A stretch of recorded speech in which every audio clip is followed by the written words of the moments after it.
Hello everyone, welcome to my new blog. तो आज मुझे जोमेटो से ऑर्डर रिसीव हुआ है। ऑर्डर रिपीटेड कस्टमर का ही आया है, जो कि कस्टमर ने 5वीं बार ऑर्डर प्लेस किया है और कस्टमर ने रेटिंग एंड रिव्यू भी दिया है। तो काफी अच्छा लगता है जब कस्टमर अपनी मर्जी से रेटिंग और रिव्यूज देते हैं। तो ऑर्डर में 1 प्लेट सेव टमाटर, 1 प्लेट पूरी भाजी, साथ ही में 3 सादे पराठे और 1 रोटी का ऑर्डर है। सेव टमाटर का ये तीसरा ऑर्डर है जो कि सेम कस्टमर ने ही ऑर्डर प्लेस किया है। तो जल्दी से मैंने प्याज छील के इसे धो लिया है और अब मैं इसे कट कर लूंगी। तो मैं इस तरीके से ही सेव टमाटर बनाती हूँ और बहुत ही ज्यादा टेस्टी भी लगती है ऐसी। तो आप भी ट्राई जरूर करिएगा। एक दिन रेसिपी भी मैं आपके साथ में शेयर करूंगी कि मैं किस तरीके से बनाती हूँ सेव टमाटर की सब्जी। तो सेव टमाटर बनाने के लिए यहाँ पर मैंने कढ़ाई ले ली है और कढ़ाई में मैंने प्याज, थोड़ा सा लहसुन और साथ ही में हरी मिर्च को कट करके डाल दिया है। सेव टमाटर बनाने के लिए सबका अलग अलग तरीका होता है। तो कुछ लोग ग्रेवी का यूज करते हैं टमाटर की और प्याज की, और कुछ लोग डायरेक्ट भी इसे टमाटर और प्याज को बारीक स्लाइस में कट करके भी यूज करते हैं। तो डिपेंड करता है, आप जैसे भी बनाते हो एक बार ऐसा बनाकर ट्राई कर सकते हैं। तो इसमें ज्यादा आपको खिटपिट नहीं लगेगी, मतलब कुछ भी मिक्सर वगैरह नहीं चलाना पड़ेगा और जल्दी से सब्जी भी बनके रेडी हो जाएंगी। और सेव टमाटर में मसाले की जो क्वांटिटी है वो डिपेंड करता है कि आप कौन सी सेव यूज कर रहे हो। तो अगर सादी वाली सेव है तो मसाले आप ज्यादा ऐड करिएगा, और बहुत ही मसाले वाली तीखी सेव है तो थोड़े मसाले आप कम भी कर सकते हैं। मैं जो सेव यूज करती हूँ ये इंदौरी सेव है, नाकोडा की। तो अगर आपके पास में ये वाली सेव है या फिर दूसरी कोई भी कंपनी की सेव आप यूज करते हैं तो उसमें आप बना सकते हैं। बारीक वाली सेव हो या मोटी वाली सेव हो, सभी में सेव टमाटर की सब्जी अच्छी लगती है और सभी को पसंद भी आती है और झटपट बन भी जाती है। प्याज लहसुन फ्राई होने के बाद में मैंने डाल दिए टमाटर, और टमाटर अगर इसमें हम देसी वाला डालते हैं तो ज़्यादा टेस्टी बनता है, बट मेरे पास आज देसी वाला नहीं था तो इसलिए मैं नॉर्मल हाइब्रिड वाला ही डाल रही हूँ। साथ ही में मैंने टमाटर गल जाए इसके लिए नमक और थोड़ा सा हल्दी पाउडर डाल दिया है और इसे पकने दूंगी। तो जब तक सब्जी पक रही है तब तक मैं आटा गूंथ लूंगी, क्योंकि आटा खत्म हो गया है और पराठे, पूरी और रोटी सभी बनाना है। तो थोड़ा सा बचा हुआ था बट कम पड़ जाता है, इसलिए मैं आटा भी लगा रही हूँ साथ में। वैसे तो मैं नॉर्मली आटा लगा के ही रखती हूँ, बट कभी कभार घर के यूज में भी ले आती हूँ तो इसलिए आटा कम पड़ जाता है या फिर बचता ही नहीं है। तो अभी मैं लगा लेती हूँ। हालांकि आटा गूंथने के लिए ज़्यादा टाइम नहीं लगता है और थोड़े टाइम में ही आटा सेट भी हो जाता है। तो पराठे, पूड़ी या फिर रोटी बहुत ही अच्छे तरीके से हम बना भी सकते हैं। सेव टमाटर का मसाला लगभग रेडी हो चुका है, मतलब टमाटर गल चुके हैं। तो थोड़े बहुत कुछ मसाले इसमें मैं ऐड कर दूंगी। तो थोड़ा सा धनिया पाउडर, लाल मिर्च पाउडर, यही सब मसाले मैं इसमें ऐड कर रही हूँ। तो दूसरी गैस पे आलू की सब्जी बनाने के लिए मैंने कढ़ाई रख दी है। जैसे ही इसमें मैं मसाला ऐड करके पानी ऐड कर दूंगी, जब तक पानी बॉईल होता है तब तक मैं दूसरी सब्जी की तैयारी भी कर लूंगी।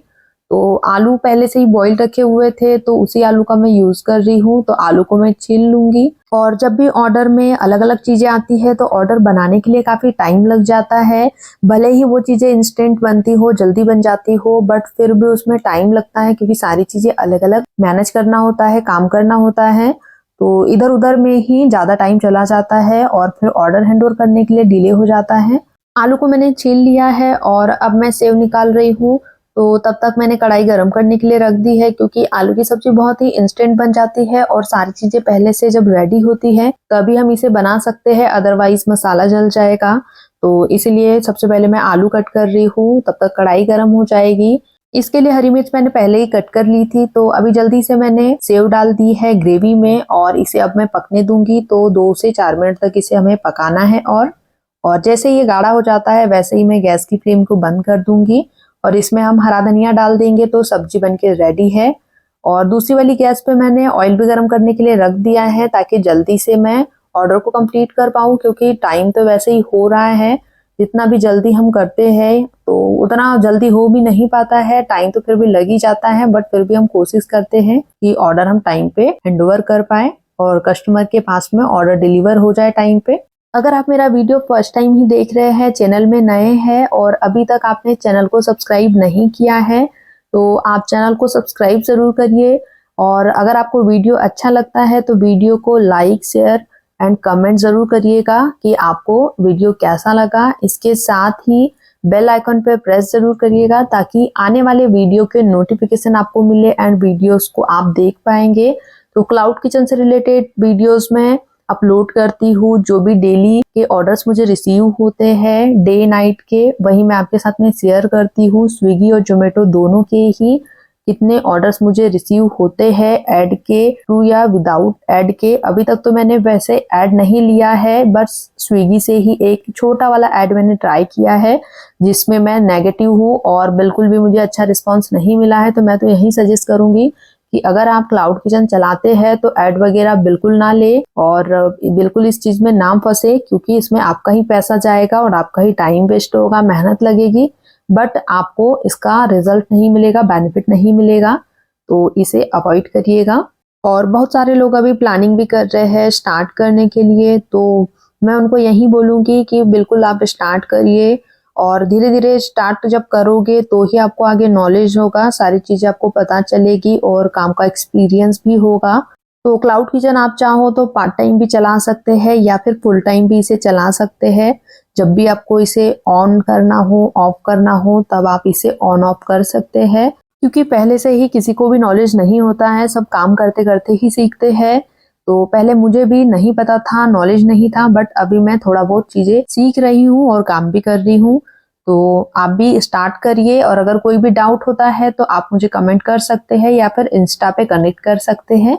जो भी डाउट मैं आपके क्लियर कर सकती हूँ वो क्लियर जरूर करूंगी। आलू की सब्जी भी मैंने बना ली है और साथ ही में पैकेजिंग का सामान भी मैंने निकाल लिया है और अब मैं इसे पैक भी करते जाऊंगी, क्योंकि टाइम ऑलरेडी इतना कम बचा हुआ है कि बाद में पैकिंग का टाइम बिल्कुल भी नहीं मिलेगा। तो ऑयल गर्म हो रहा है, तब तक मैं जल्दी जल्दी पैक भी कर लूंगी।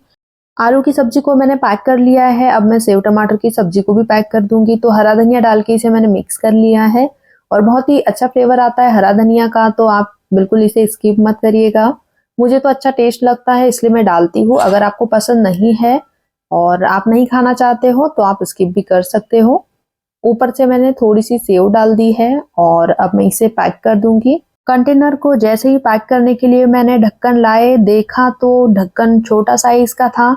मतलब आप सोच सकते हैं अगर इतनी जल्दबाजी में हम काम कर रहे हैं, ढक्कन ही मैं दूसरे उठा लाई हूँ और उसमें टाइम वेस्ट हुआ।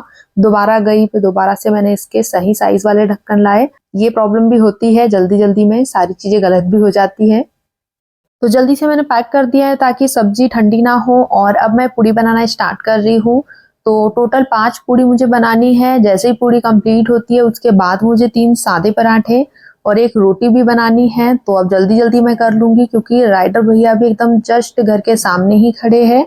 और गाइस अभी घर के सामने एक शादी है तो मुझे वीडियो रिकॉर्ड करने में बहुत ही ज़्यादा प्रॉब्लम हो जाता है। अभी भी जो साउंड है वो स्टार्ट हो चुका है, तो अगर आपको थोड़ा बहुत साउंड आता है तो उसे आप इग्नोर कर दीजिएगा।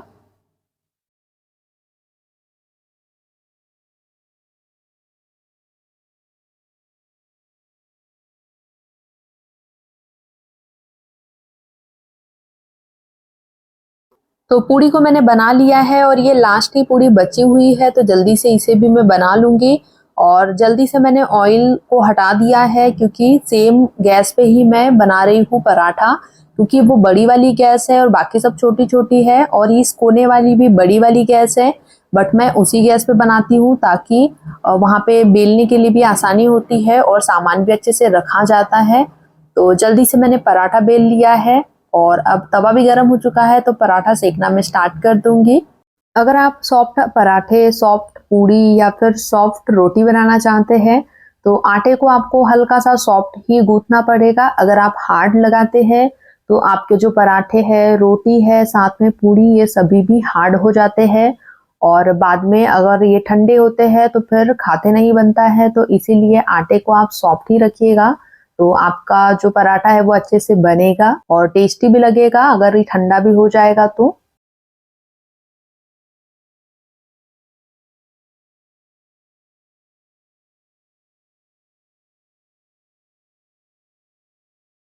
पराठा सेक रहा है तब तक मैं पूड़ी को पैक कर लूंगी, क्योंकि पूड़ी भी ठंडी हो जाएगी अगर मैं इसे अभी पैक नहीं करूंगी। तो जल्दी से मैंने पेपर निकाल लिया है और अब मैं पूड़ी को पेपर में पैक कर दूंगी, क्योंकि ठंड के टाइम में आप कितना ही तुरंत इंस्टेंट भी बना लो खाना तो भी ठंडा हो ही जाता है।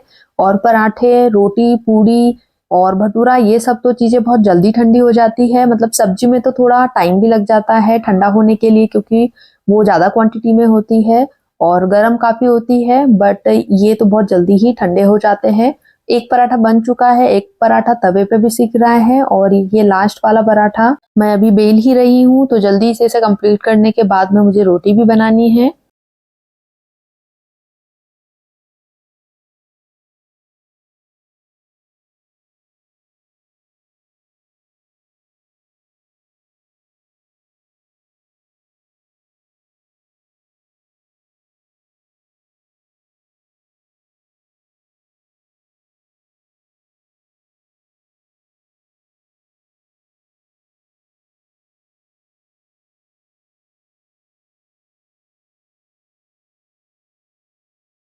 सैलेड भी मैंने कट नहीं किया था, तो जल्दी से मैंने प्याज को छील के इसे धो लिया है और अब मैं इसका सैलेड कट कर लूँगी।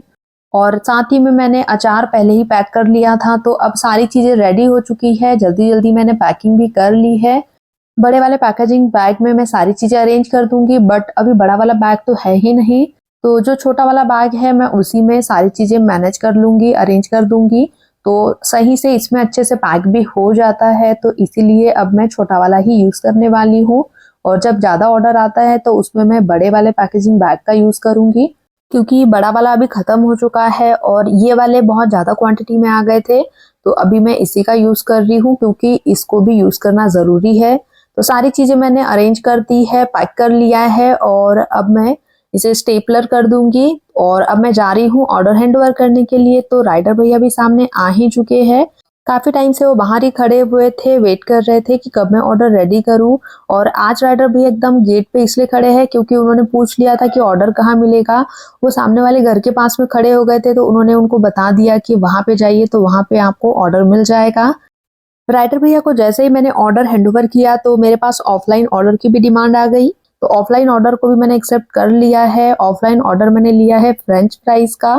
तो अलग अलग गुड़िया बनाने के लिए बोलते हैं, तो मैं बना देती हूँ जो भी मुझसे बन पाता है। मिलते हैं नेक्स्ट वीडियो में, तब तक के लिए bye. Thank you for watching.